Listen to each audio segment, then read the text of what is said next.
Hello everyone, good morning, welcome back to my channel. তো সকাল সকালে তো এখানে দিদি ব্লগটা শুরু করে দিয়েছে। আমি ততক্ষণে ঘুমিয়েছিলাম, দিদি এখানে ব্লগটা আমার শুরু করে দিয়েছি।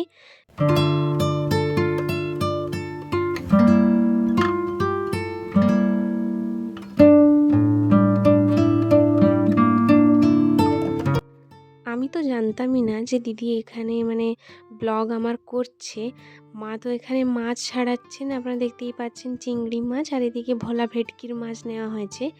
তো এইদিকে মা ছাড়াচ্ছেন, তো দিদি দেখাচ্ছিল সকাল সকালে। আমি তো তখনই উঠিনি ঘুম থেকে, তো দিদি বলল কি যখন ও ঘুমিয়েছে আমি ততক্ষণে দিদি এগুলো দেখিয়ে দিবে। তো দিদি এখানে সব দেখাচ্ছে আপনাদেরকে।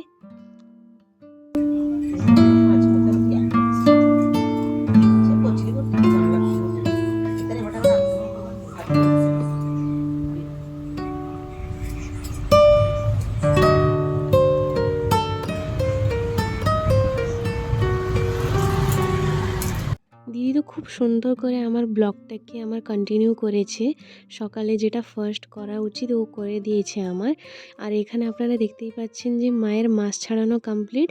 মা এবারে ধুচ্ছেন ওকে ভালো করে একটু। বেদানা খাচ্ছি, বেদানা।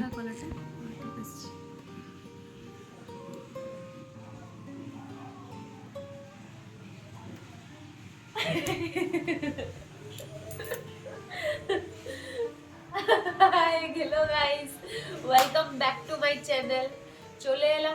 চলে এসেছে দিদি আজকে আবার একটা নতুন ব্লগ নিয়ে। আজকে দিদি ব্লগটা আজকে দিদি শুরু করেছে। আজকে যা সকাল থেকে দেখিয়েছে, আমি তো এখন ঘুম থেকে উঠলাম।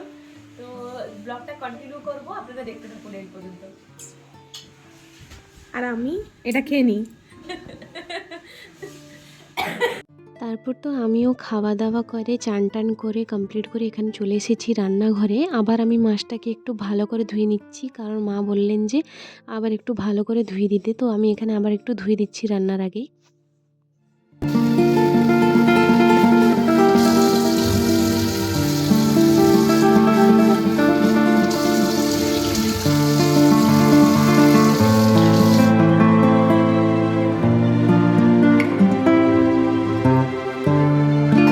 তারপরে আমি এখানে প্রথমে চিংড়ি মাছটা ভাজতে বসিয়ে দিয়েছি, তারপরে এটা ভাজবো আমি।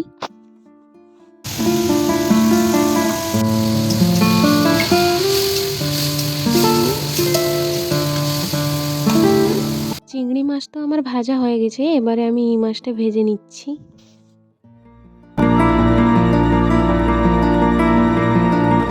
রান্না করতে করতে অনেকটাই টাইম হয়ে গিয়েছিলো, বাবার ডিউটিরও টাইম হয়ে গিয়েছিলো। ওই জন্য আমি অনেকগুলো ভিডিও ক্লিপ আমি নিতে পারিনি রান্না করতে করতে। তো আমি ডাইরেক্ট এখানে খাওয়ার সময় আমি ভিডিওটা করছি। আর আজকের লাঞ্চে কি মেনু আছে আমি আপনাদেরকে একটু বলে দিই। প্রথমে তো এখানে চিংড়ি মাছ আর পুঁই দিয়ে একটা ঝাল হয়েছিল, আর এদিকে হয়েছিল ভোলা মাছের তেল ঝাল, আর ভাত ছিল, আর পাশে চাটনিও ছিল। তো প্রথমে এখানে আমি লাঞ্চটা সেরে নিই, তারপরে আপনাদের সঙ্গে কথা বলছি।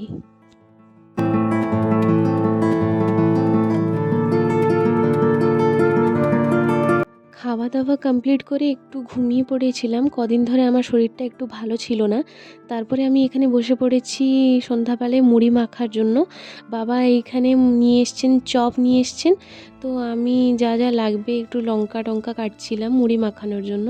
অলরেডি আমি বাবাকে মুড়িটা দিয়ে দিয়েছি, এখানে আমি দিদির জন্য আর আমার জন্য গুলাচ্ছি। আর মা সন্ধ্যাটা দিচ্ছেন, মা সন্ধ্যা দেওয়ার পরে মায়েরও গুলিয়ে দিব। তো মুড়ি টুড়ি খাওয়ার পরে আমি চলে এসেছি এখানে ডিনার প্রিপারেশন করার জন্য। 7:30 বাজে এখন। খুব তাড়াতাড়ি করে নিচ্ছি, কারণ মা বলেন যে শীত পড়ে যাচ্ছে, তাই জন্য তাড়াতাড়ি করে নিতে দিলে আমিও একটু ফাঁকা পাবো, রেস্ট পাবো, ওই জন্য।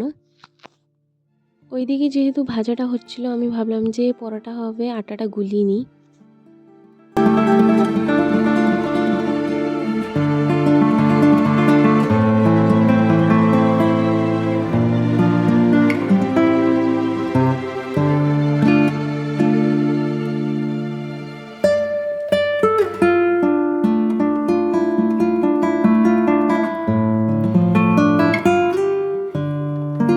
আটাটা তো আমার গোলানো কমপ্লিট। এখন আমি 10-15 মিনিট রেখে দিব, ভাজাটা যতক্ষণ না হচ্ছে ততক্ষণ রেখে দিয়েছি একটু রেস্টে।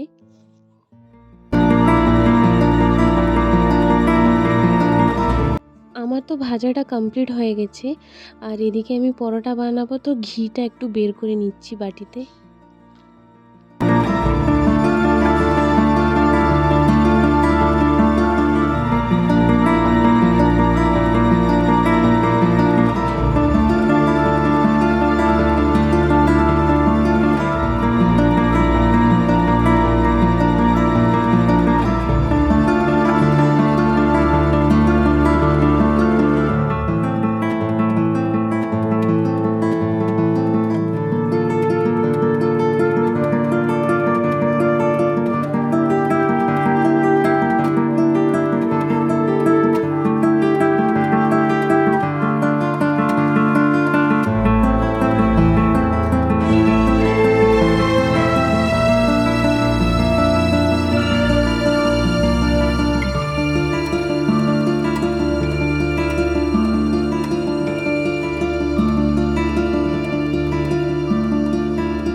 আমার তো পরোটা করা হয়ে গেছে।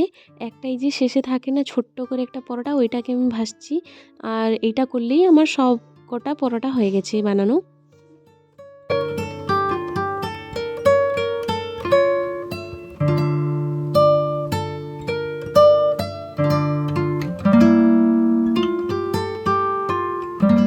তারপরে এইসব যে পড়ে রয়েছে এগুলোকে ভালো করে গুছিয়ে নিই।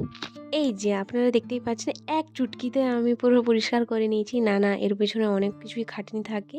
ক্যামেরার পিছনে যে এত গুছিয়েছি মানে বলে বোঝাতে পারবো না। আর এদিকে আমি দুধটা তো গরম করতে বসিয়ে দিয়েছি। আর আপনাদেরকে একটা জিনিস আমি দেখাই। এই যে মা এই ছোট টিফিনের সরটা জমা করে রেখেছেন।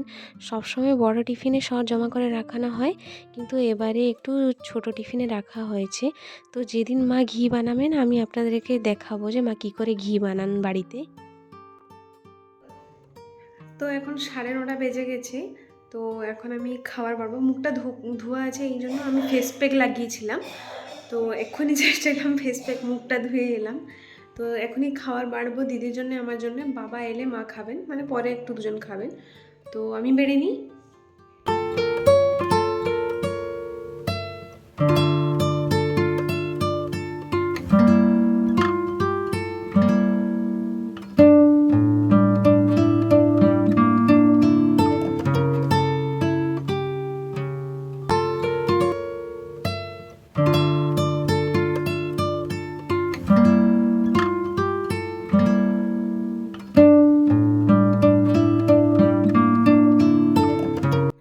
তো আমাদের তো ডিনার ফিনার কমপ্লিট হয়ে গেছে। মা বাবা খাননি, বাবা ডিউটি থেকে এলে বাবা খাবেন, ও মাও খাবেন সঙ্গে। তো আমাদের দুজনের ডিনার কমপ্লিট, এখন আমরা ঘুমাতে যাব। তো আজকে রাখছি এই পর্যন্ত ভিডিওটা। দেখা হচ্ছে নেক্সট ব্লগে। ততক্ষণে আপনারা লাইক, কমেন্ট, শেয়ার, সাবস্ক্রাইব করে দিবেন। তো চলুন, টাটা।